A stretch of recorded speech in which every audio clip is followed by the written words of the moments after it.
The rain poured down like a relentless curtain, shrouding the city in an impenetrable veil of gray. I stood at the edge of the rooftop, the cold wind whipping my hair into a frenzy as I gazed out at the sprawling metropolis below. The sounds of the city, the hum of traffic, the chatter of pedestrians, were muffled and distant, like a dying echo. The detective's badge on my lapel felt heavy, a constant reminder of the weight of responsibility that rested on my shoulders.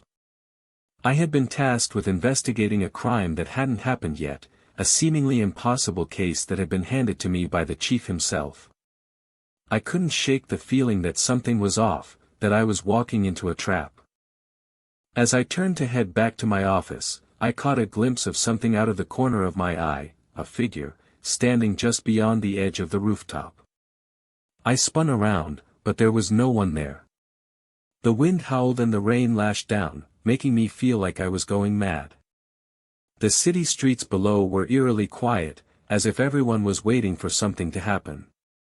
I couldn't shake the feeling that I was being watched, that unblinking eyes were trained on me from the shadows. I quickened my pace, my heart racing with anticipation.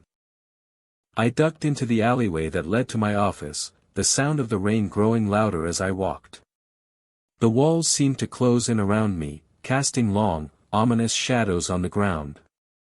I fumbled for my keys, my hands shaking slightly as I unlocked the door. As I stepped inside, I was greeted by the musty smell of old books and the faint glow of a lone street lamp outside. I tried to shake off the feeling of unease that had settled over me, but it only seemed to grow stronger. I was being pulled toward some unknown destination, like a moth to a flame. I spent the next few hours poring over the case files, searching for any clue that might explain the strange occurrences. But the more I read, the more I realized that I was dealing with something truly bizarre. The victims all had one thing in common, a sense of impending doom that they couldn't shake. As the sun began to set, casting the city in a sickly orange glow, I felt a sense of dread creeping over me. I knew that I was getting close to the truth, but I had no idea what I was walking into. The city seemed to be holding its breath, waiting for something to happen. I stepped out into the night, the cool air enveloping me like a shroud. The streets were deserted, the only sound the distant hum of a lone engine.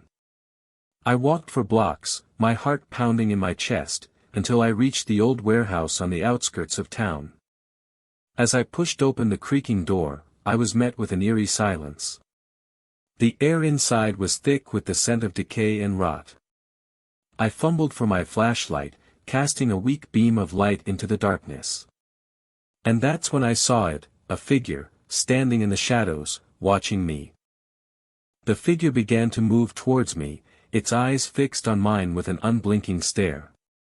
I tried to run, but my legs felt like lead, unable to move. And then, just as the figure was about to reach me, everything went black. When I came to, I was lying on the ground, my head throbbing with pain. The figure was nowhere to be seen, but on the wall opposite me, in letters scrawled in red, was a single message: "I'm still coming."